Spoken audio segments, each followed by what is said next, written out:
Hey guys, this is Bharat and welcome to Bharat's Kitchen with Domino's Cheese Burst Pizza. Oh yeah. I know a lot of you have been waiting for this recipe, but before we begin, let's discuss a little about the cheese sauce that we're gonna use in the cheese burst. Now the key point here is how to melt the cheese without splitting the fat out. And if you really think that we're gonna use a bechamel sauce or a white sauce, then you're totally wrong. You see, a bechamel or a white sauce is quite gloopy and it masks the overall flavor of the cheese, so it's completely out of the list. Okay, now back to the point of fat splitting cheese. So here is a simple experiment. All I've done is taken some mozzarella cheese, some cheddar cheese, some commercial cheese spread, and my homemade cheese sauce. I've just kept the different cheese on bread slice and baked them at a very high temperature. And you can easily notice all the four cheeses would have released their fat. Like if you look at mozzarella cheese, it's become quite rubber-like. Even for the cheddar cheese, it goes the same. But if you look at a commercial cheese spread, the fat has separated from the proteins, but it's become too oily, which has made the bread too soggy, and seriously, it's not something that I'm gonna eat. Finally, we have our cheese sauce. And yes, the fat has separated from the top layer, but if you look at the bottom, the liquid cheese is still there. Now I know you're wondering that why even after such high exposure of heat, it still has that liquidy effect. Well, as far as I know, it's because of these two salts, which is sodium citrate and sodium hexametaphosphate, which are very commonly used in processed cheese. Now the problem here is that everybody can't get these salts at home, and trust me, even if you do get them, don't use them without proper guidance. But still, the issue is how can you make a similar creamy cheese sauce which tastes exactly the same? Well, the answer is pretty easy. Use a white cheddar cheese slice. You see, unlike normal cheddar cheese, cheese slices are very shiny. It's basically because those salts keep the proteins from clumping together and releasing fat. And that is why you notice that cheese slices give that melty effect. Okay, finally, enough of my boring and long explanation. So let's begin with it. So first, we're gonna take some whole milk and some milk powder. Now, milk powder will enhance the creaminess of the cheese sauce, and also every milk powder has a little bit of sugary note to it, which will help to give that balanced flavor. So make sure you mix the milk powder and the whole milk thoroughly, and then transfer this mix into a Ziploc bag or a resealable bag. At this point, add your cheese slices, and if you won't break them apart before, then the sauce will be too lumpy after it's cooked. Okay, add a dash of salted butter and then seal the bag. Now before we put this into a water bath, just make sure that you mix and mash everything together.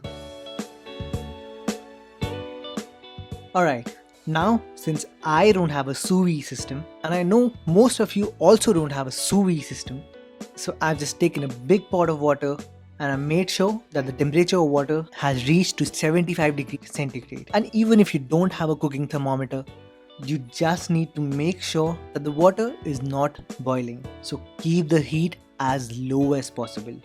Alright, our Ziploc bag goes in the water bath for about 15 minutes and make sure that the plastic isn't touching any sides. After 15 minutes, take the bag out of the water bath and transfer the sauce in a blender. And yes, it's gonna be very hot, so be very careful. And to tell you the truth, I personally believe that this step is totally optional. So for now, you just need to give a long pulse and make the sauce as smooth as possible. Now you can see that the sauce has a perfect creamy consistency, and that's how you make a perfect cheese sauce.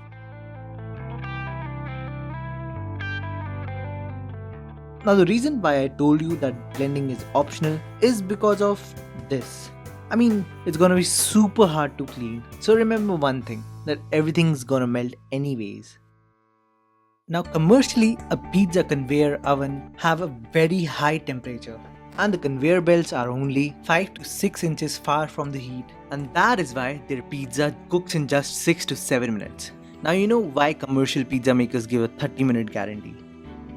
And that is why at home also you need to cook your pizza as quickly as possible. So if you really want to make a best pizza at home, then you should keep the pizza tray on the top rack. But that method is really going to be tough for amateur cooks.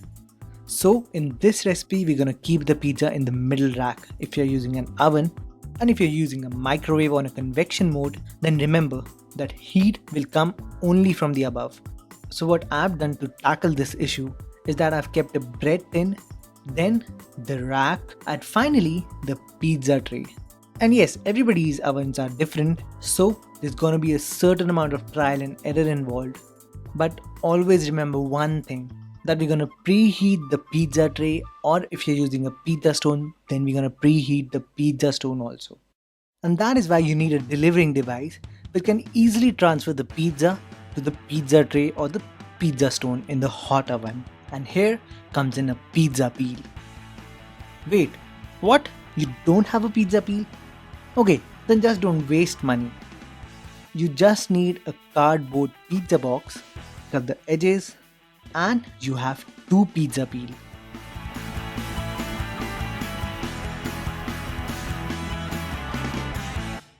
Okay, now preheat your microwave on convection for 15 minutes at 250 degrees centigrade with the pizza tray or pizza stone inside it.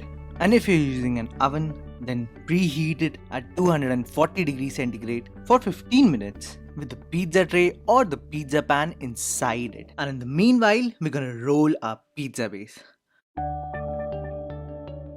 Now I've already told you why you need to roll a pizza base, and as for the technique, you'll find that on my yeast-free pizza video. And yes, the recipe of the pizza base will be uploaded next week, so don't worry. So on your pizza peel, sprinkle some cornmeal and make sure that the base slides properly. Now for the secret of getting the cheese inside the pizza is that you need a flour tortilla, or you can also say a flour tortilla. And don't worry, I'll upload the videos for tortillas after just a few videos. For now, you can use a commercial one also. Okay, so apply your creamy cheese sauce on one side and gently stick that on the base. And make sure you seal it properly. And then just apply your pizza sauce, some good quality mozzarella cheese, and the topping of your choice. Now gently slide the pizza on the very hot pizza tray. You need to give one jerk to your pizza peel and the pizza should slide right off it. So finally bake it for 7 to 8 minutes if you're using a microwave oven at 250 degrees centigrade, and if you're using a normal oven, then bake it for 7 to 8 minutes at 240 degrees centigrade, and in the end you should get this.